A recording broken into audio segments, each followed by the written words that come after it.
So I love how it looks like I've had a spa day, but it's, exactly the opposite of a spa day. Like, my nails are not done. I did not shave my legs. Like, look, I'm sharing so much to say. Hi, everybody. Welcome to Strange Dear.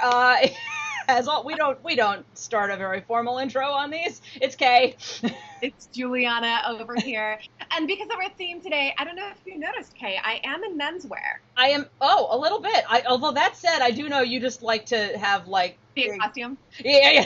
I considered having a little ascot or tie, but you Whereas, know, whereas, it's yeah, still I, summer. I just look like I had a spa day. That's all. And I did Oh, not. Yeah. speaking of spa day, I was hurting yesterday, and I have one of those automatic like machines, electronic like kneading machines that you put Ooh, on your shoulders and stuff. It's wonderful. I nice. put it on my lower back and Uh-oh. went to town because I was really in a lot of pain. But I am Ooh la bruised, la. You're bruised? bruised, bruised. It's so painful. It's Good so man. bad. I'm maybe in more pain than I was yesterday. No, I know what it is. You're just trying to steal the medical emergency designation from Kay because I'm the one who had the oral surgery within the last week. Yeah, Oh yeah. my God. How are you recovering? I'm doing okay. I am 6 days out from surgery now. And it's interesting because people say, well, how was the surgery? Like I was all worried about feeling anything or whatever.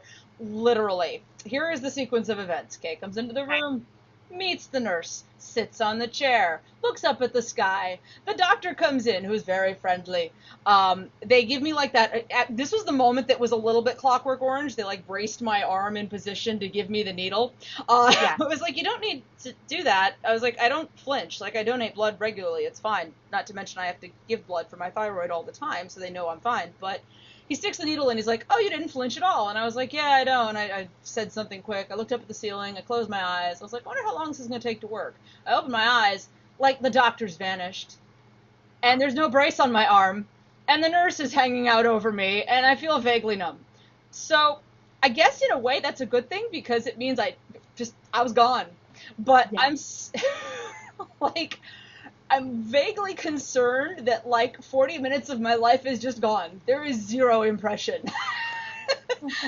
Again, could have been worse. Could have felt everything, but apparently I'm a quick sedate. So there you go. I'm not for whatever Noted. for whatever that's worth. No, the thing that's been the most frustrating is just the post-recovery stuff. Like, I love all of my friends. Like, Peg, Pete, I love you to bits, talking to me about, well, don't use a straw, like, you need dry socket. But everyone made me so paranoid. They're like, don't lose your blood clot. So I'm, like, sipping things and, like, rinsing my mouth and, first of all, feeling like my mouth is a dumpster because you can't brush your teeth. And so I'm like, if I spit, is that food or is that the blood clot? Like, yeah. So it was like a weird exercise in paranoia the first 2 days. But I guess if there's two takeaways from this, again, our active word here is takeaway, even when I'm, just riffing about life. Probiotics, probiotics, probiotics. If you are on an antibiotic, there's literally not even a joke here. Just do it because your gut flora will thank you. But two, sympathetic nerve pain. Don't underestimate that either. And they'll give you really good pills. And I guess if you're me, don't overly freak about being a drug addict. I was just sitting here going, if I take two, is that going to make me, like, yeah, it was fine. I survived. As always with me, the pre-thought on the surgery was way worse than the actual situation. And then I was just on the couch having a bunch of smoothies and rice pudding and I had real food last night. Oh, congrats. Yeah, I had like a Labor Day thing. I had like a burger. Anybody who I was texting the past 2 days, Jess, Kelly, they know it. I've been like, all I can think about is a beer, a burger, fries, and a big fat slab of cake. Like, so I got all of those yesterday, and I was so happy. Oh, congratulations. It was a lovely Labor Day. I feel all better now. Sink your teeth into. How was your Labor Day, considering? It was laborious, yes. As I said to my teacher friends, you're doing it wrong. But then again, school does start this week for most of them in Yes. the Northeast here, so I guess And when you have young kids, Yeah. school vacation days are don't mean the same thing No. to moms as they do to kids and those single folk. Yeah, got it. So today, there's no way to transition to this theme. We're just gonna go with it, I guess. Today's theme, Let's do it. yeah. Well, I mean, it's something sort of been I guess if I'm being 100% honest here, this was a theme I was hoping we could do the week of 1776 because it did seem to tie in with Yeah. us playing men. Three characters from fiction that kind of Yes. influenced us. And Juliana and I are doing this a little bit different. It's not like one of us is fully taking the reins for one segment and then the other one's fully taking the reins. We're going to bap our characters back and forth, and we haven't compared notes at all. So should this work out where we wound up picking the same person, it won't be faked surprise. It'll be legit. It'll be legit. I would be very surprised if we end up picking the same people. I don't think we will. Yeah. I'm nervous now. Now I got her worried. So we'll go to a break while Juliana's nervous.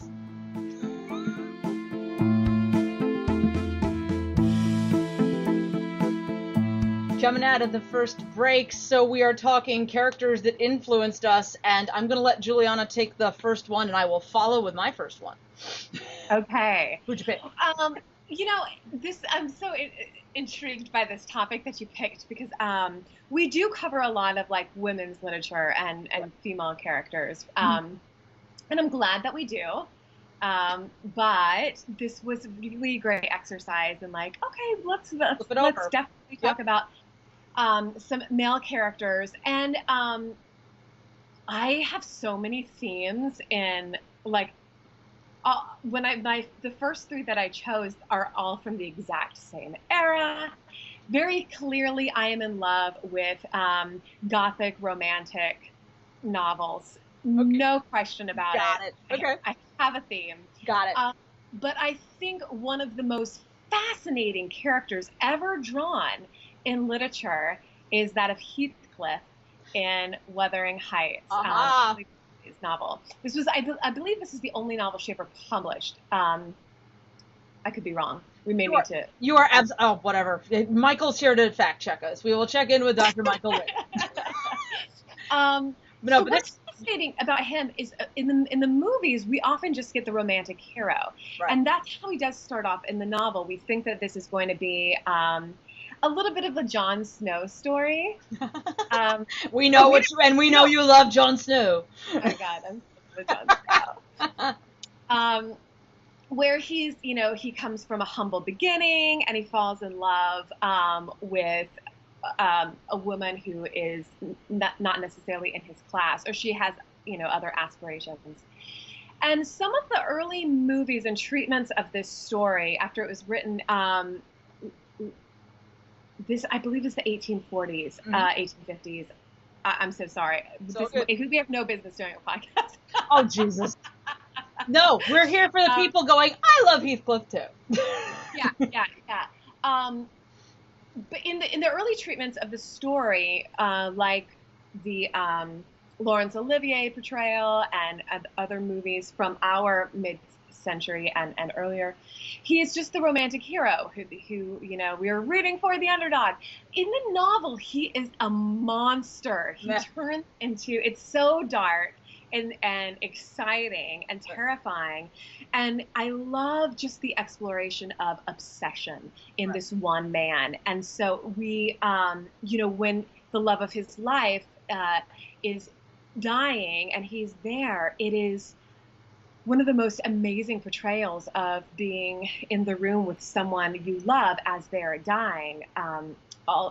And then to see where that obsession takes him and revenge, and it's glorious. Heathcliff from Wuthering Heights, my number one is your number of one. All time, maybe. Got it. Characters.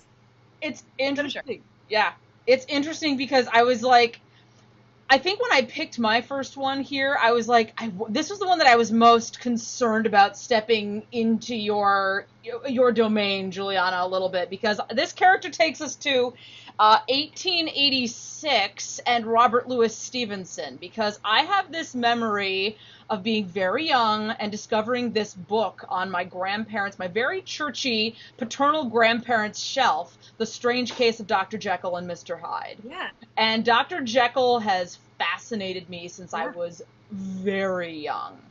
And I realize that it's a theme that kind of has echoed forward from Stevenson's first kind of foray into this very psychological dig into what makes a man good, what makes a man evil. And when I was kind of reviewing the book again, kind of preparing my notes a little bit, I'd almost entirely forgotten that it's written from Dr. John Utterson's point of view. Like, it's an outsider's, yes. So it's kind of seeing the outside of it, because so many subsequent adaptations, I would say my love for Dr. Jekyll and Mr. Hyde in modern adaptation is most... Don't say it! Bruce Banner and the Hulk in comic books. It's true, though. Like, a lot of... It's absolutely true, yes. Yeah. Yes. And because I have a love for that. Again, it's the duality. I mean, in the comic book adaptation, it's a very, very, very real, the monster within me thing. But it's, you know, it's a very one-for-one kind of exploring... I mean, in the case of the Hulk, it's much more sort of experimenting with rage control, and Dr. Jekyll's is kind of like exploring the dark side. But, like, I guess for me, one of the things that's always fascinated me in this character thing is that duality, and kind of where that line sits between quote-unquote good and evil. Mm-hmm. And then also, as you get older, kind of realizing... we really have mostly gray in this world, but something that can split. And also, I would say, you know, you kind of realize that the quote-unquote good character, who is, it's mostly by comparison to what's sort of inside and is unleashed, you know. So that was my first choice. So it's interesting that I didn't wind up... I was in your world, but not completely in your world. Yeah, but... World adjacent. So we started in Victorian era Kelsa Breeze. That's it.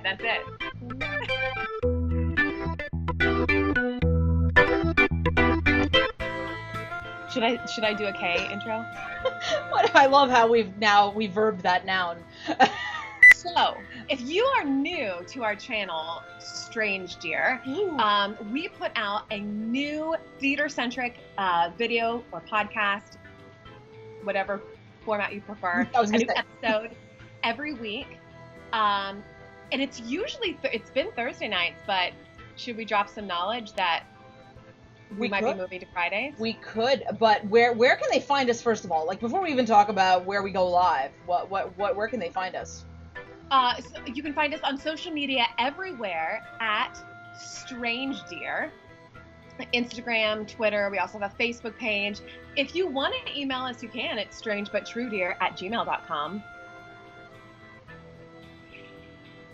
I'm looking at the icons and making my life gross in post-production. Yes. So come find us. Before we find you.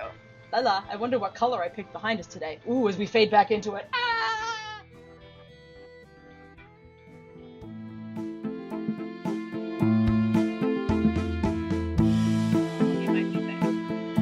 So segment 2, and character 2, and I guess I'll lead off with my second character, because it's interesting. I thought of the modern character first, and then I went, well, what is this an avatar for? Like, where does this come back to literature?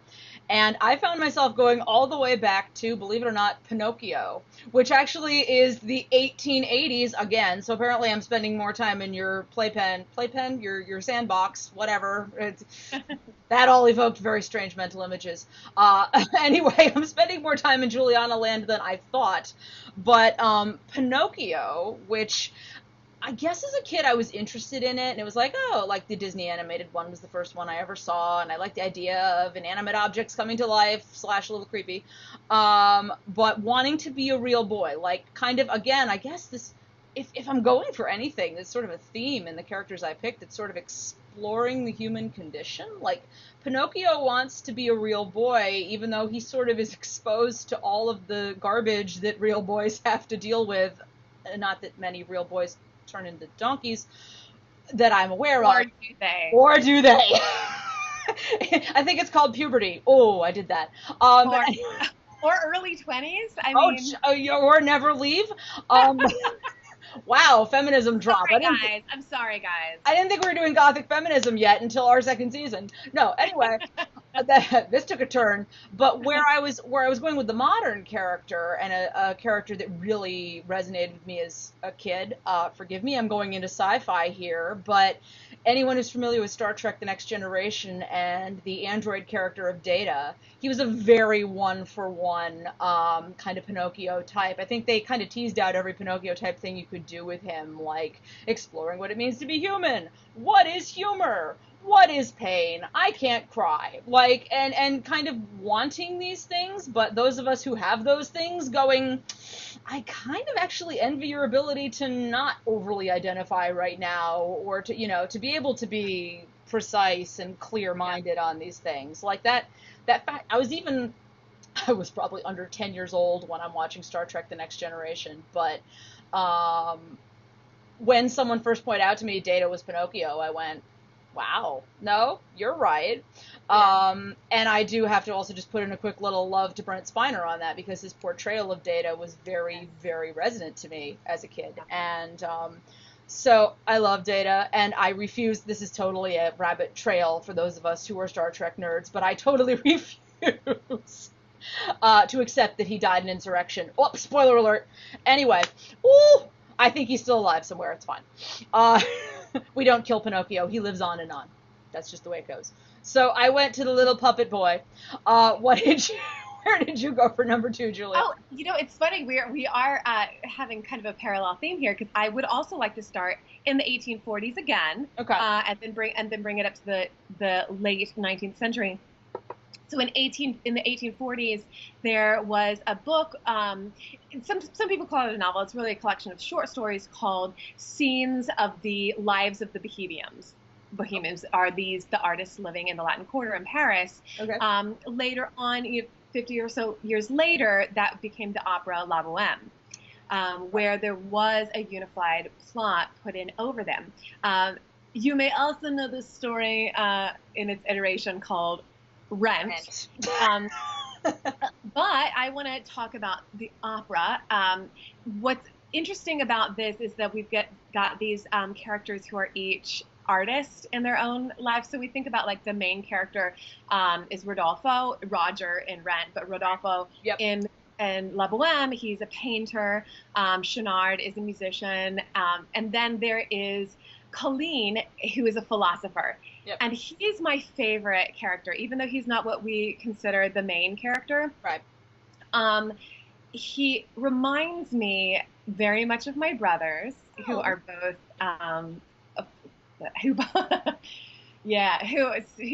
studied and various philosophies and have that kind of personality. Got it. As well. And there's just one of the most beautiful moments in all of theater history to me is when Colleen sings this song about his coat, this new coat that he got, that he's now going to sell to get medicine for Mimi.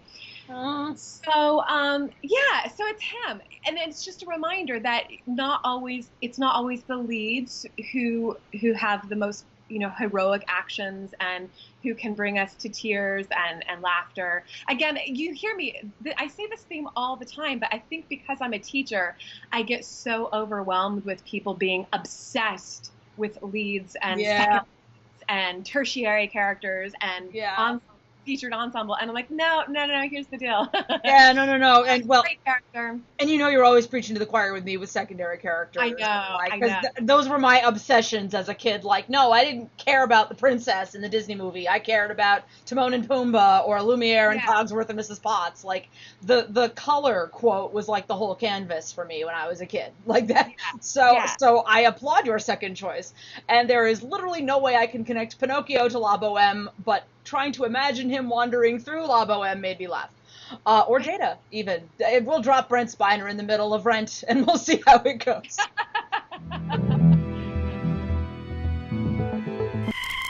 So I don't know how I'm breaking this in, but I think I'm just going to start riffing on this and talking, because we had a fun thing happen to us, not just Kay having oral surgery, which wasn't so much fun, but on Friday, because life was crazy, because I was quite frankly a little bit too swollen and drugged to possibly go live on Thursday night like we always like to. And then Juliana texted me and goes, I've been sick all day. So the universe was screaming at us to be like, delay this, like hold Yeah. off. So it also allowed us a moment to kind of rebound our Instagram game so we could let people know we were going to be around for instance. But all I can say, I'm just going to go straight to camera on this and be like, hey, everybody who joined us live on Friday, you were amazing. Like, that was what we've been hoping for. Like, we've had, not to be like it was crickets and nothing, but we've had rough times getting Thursday Night Lives happening. So we're going to try out a thing for the next few weeks where we go live on Fridays and drop the episode just to see. We will do our best to give you advance notice on this because we're theater people. Part of the reason we didn't pick Friday nights is because we know at 8:30 p.m. we're likely to be on stage. But when we're not, it seems like all y'all are around on a Friday. So so we're going to try this 8:30 p.m. on Fridays for a couple weeks, and we'll see how it goes, Juliana. I'm excited. Yeah, an interesting note, our live show on Friday now is not the same thing as this show that you're watching now. These Please be clear. Separate things. Oops. Just the episode in our season and our live drops are just a fun way that we can interact with our audience. Yeah, join us on the live and then actually watch the episode, I guess is what we're discovering. We're like, there's more. It's kind of like being like, I went to the club and I stood around by the ropes and it was the best night ever. And we're like, but the party's inside, man. Come on inside. I have rope parties. And I'm going to cut it off there because it could get very X-rated.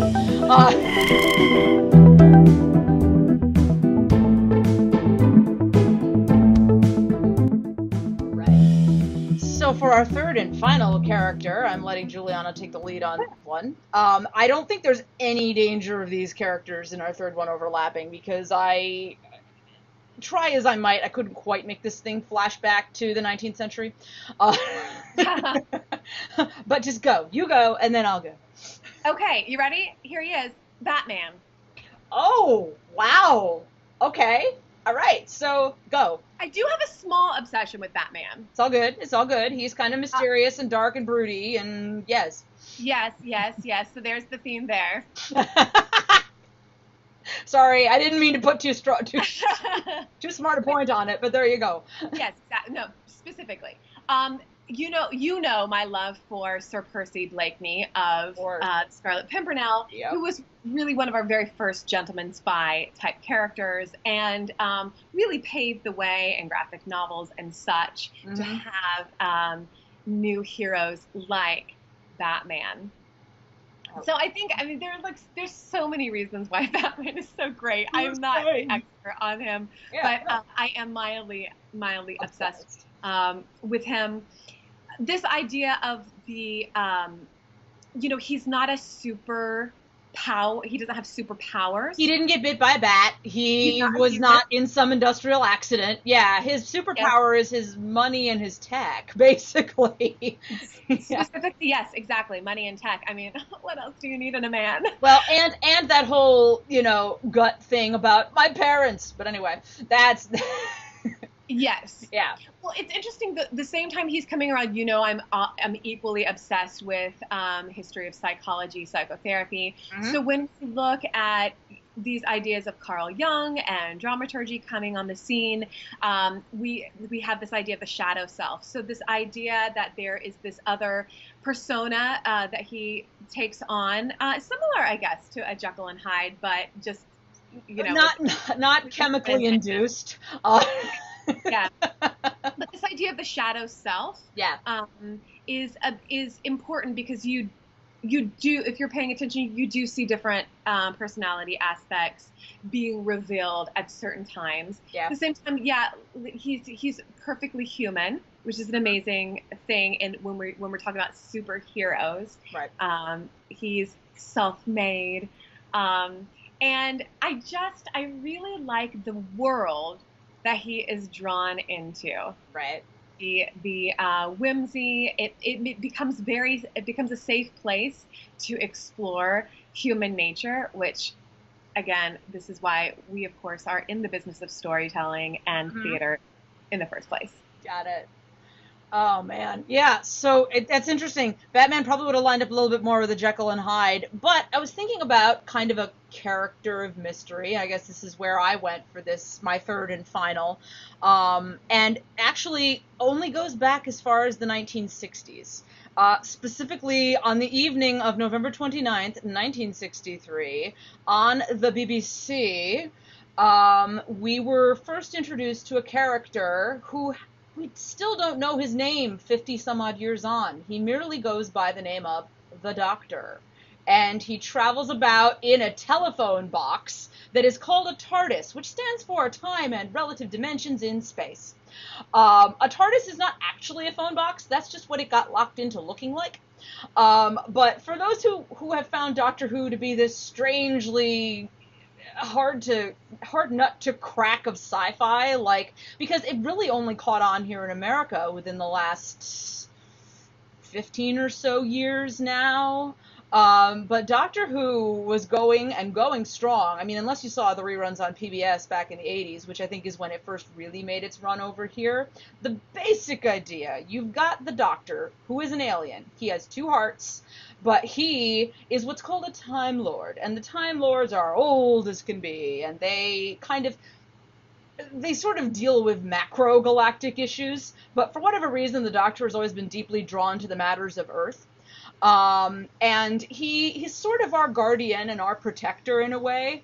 I've always been fascinated, since I was introduced to the Doctor anyway, I realized that he is a character type that's always kind of appealed to me, because he is that guardian type. He's that sort of, not quite a god in a way, although they've sort of played around with this idea, especially since the Time Lords are quite ancient and have dealt with matters kind of insinuating before Earth even happened. Yeah. Like, it's that sort of, guardian type character. And what's most intriguing to me, I guess we could pull this into a theater and an actor world, because it hasn't been the same actor, obviously, since 1963. The Doctor would be quite old by this point. There's an interesting device they worked into creating this character where he can regenerate. And that is where he literally changes every cell in his body and becomes ostensibly a new person. Except he maintains the memory of. So he he remembers everybody. And that's become especially important to the character as we moved into more recent storytellers. Because also, kind of every time the Doctor and the actor changes over, you get a creative team change over. Like, they all get handed this big Bible of stories, so it all has some continuity. The Doctor's assistants change, certain things stay the same, but it's really kind of ingenious and unique in the world of storytelling, because you're carrying this thread along. There have now been, I guess we'll say 14, since they sort of created a pocket Doctor for the 50th anniversary. But he's regenerated 13 or 14 times now. That's a lot of actors. And the actors talk about really feeling this weight of taking on this character and this responsibility. Who is a guardian, who is a friend, who is all of these things and more, and also still the element of the outsider. I guess maybe we could bring this into pulling back a Pinocchio or a kind of Data element to it, because he looks in on us and goes, he understands humanity now at this point, since he's been around us, but he still doesn't understand humanity in the things that we can't let go of. Our stupid prejudices, our weird contradictions in things that we do. And there have been crazy talented actors who've taken on this part over the years. You have the classic Tom Baker, who was actually the fourth Doctor. You have David Tennant in recent times, who was my Doctor. He's the one I came in on. And we have coming up now, after 50 plus years of this story, our first woman is going to be taking over. Jodie Whittaker. The rumor, we still don't have a premiere. They've wrapped production on it, but the premiere date... Oh, that's crazy. I didn't know that it still hasn't come out yet. It hasn't dropped yet. October is the rumor we're hearing, and I really hope so. Okay. They've dropped trailers. We're seeing preview images of her new companions. And I think the best thing that I've seen so far, as I've looked... Because, again, it's social media, so you kind of have to be careful how many comment sections you dive into, because there is some pretty toxic stuff floating about, oh God, PC run amok. Why is the Doctor a woman now? That's a look. I know what you're thinking about, Juliana. Diversity out of control. No, but the thing that I read from the new showrunner, Chris Chibnall, is that they're actually not going to make a huge deal of the fact. It's not going to be like, everybody's weird, why's the doctor got a vagina? Like, that's... Perfect. They're just going to start telling the stories. Right. And there's going to be some stuff that comes out of it from that. You know, it's the circumstances will change. The Doctor, in a very real way, is going to be running into one of humanity's most startling contradictions, I dare say, about our gender weird feelings about what women should do and what men should do. Actually, what I love, and I applaud the showrunners for Doctor Who for finally doing this, is you're talking about a character who's really enlightened in a way, who can look outside, and yet he keeps regenerating as a man. Like, we've seen other Time Lords change genders. Like, it's just for whatever reason, you know, they've never taken this step before. Maybe they're just showrunners who didn't want to deal with the blowback on it, but... Because I've also seen comments like, well, I'll see Doctor Who when it becomes Doctor Who again, when it's real after they get over this phase in a few months. Like, that's crazy. Yeah, it's just, I feel like now is not only the right time, it's like, part of me is like, what took you so long? And the other part is, well, yes, finally. And Jodie Whittaker is a fantastic actor. I cannot wait. Her predecessors, Peter Capaldi and Matt Smith and David Tennant, have been nothing but glowing. They've worked with her on different projects. They're like, of course, she's perfect. Actually, specifically Peter Capaldi, who is her forerunner, was like, I found out, and I was giddy, but I couldn't say anything for months and months and months. He was like, they're finally doing the thing. Yeah. So yeah, and actually I feel like I will want to retouch base on this when it premieres. There's going to be some good premieres coming out this fall, so when Doctor Who comes back. But we may need to revisit this. But yeah, so my third and final was The Doctor.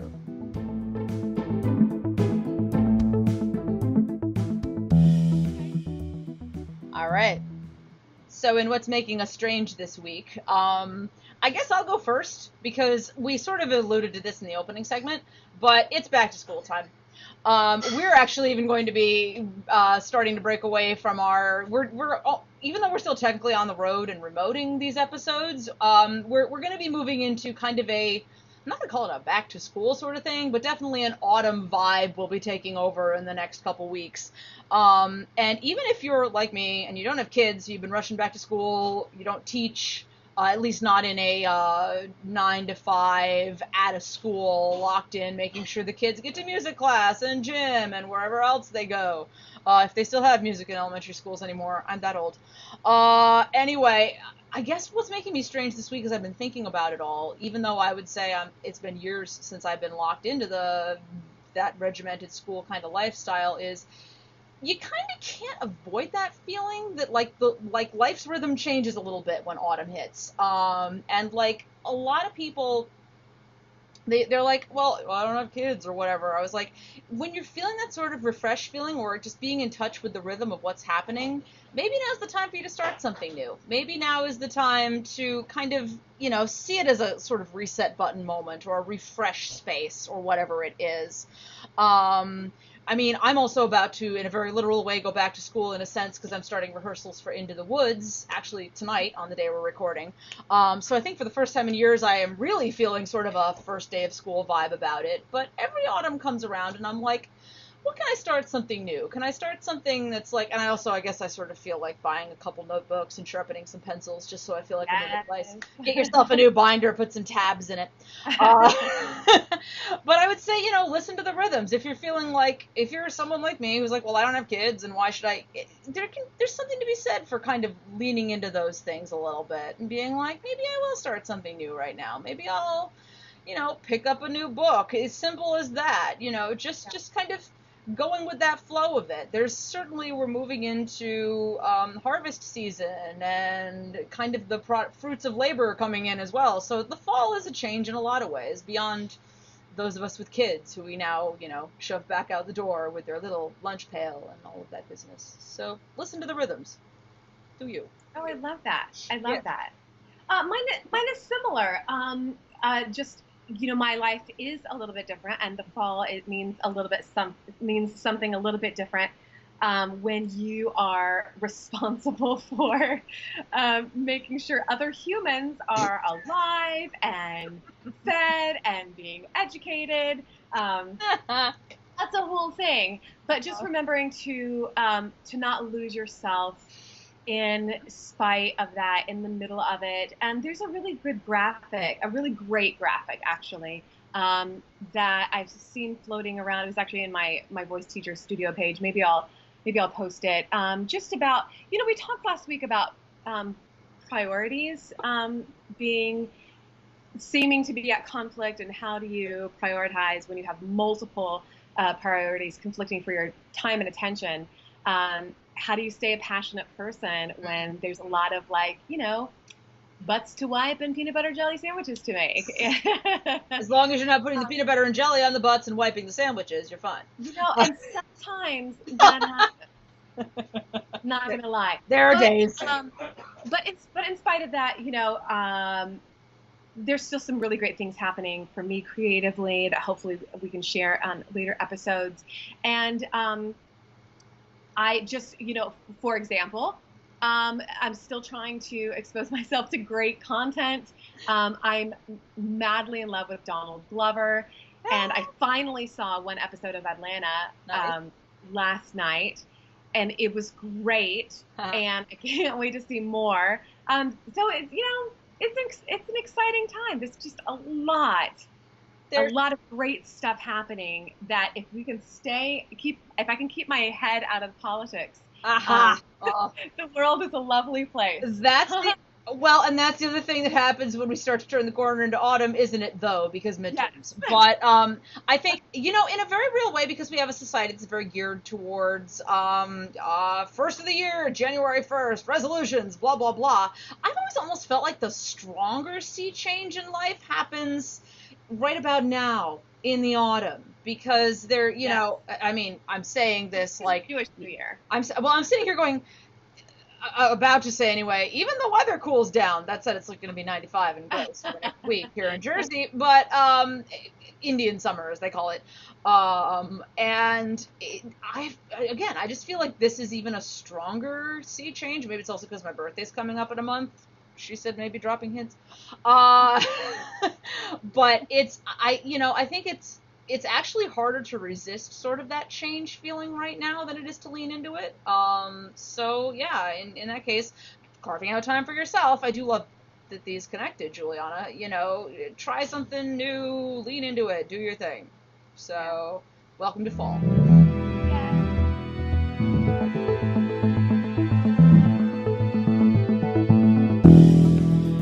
But I can't blame Phantom Tooth on the end of the episode coming. So I will just say thanks for hanging in. You know what, guys? Pop us an email or respond to us on social media with your 3 favorite male characters from literature. Yes. We're curious. We want to find out. Maybe we'll talk about them a little bit more in an upcoming episode. Or we can discuss it on Friday night, maybe, before we go into the new...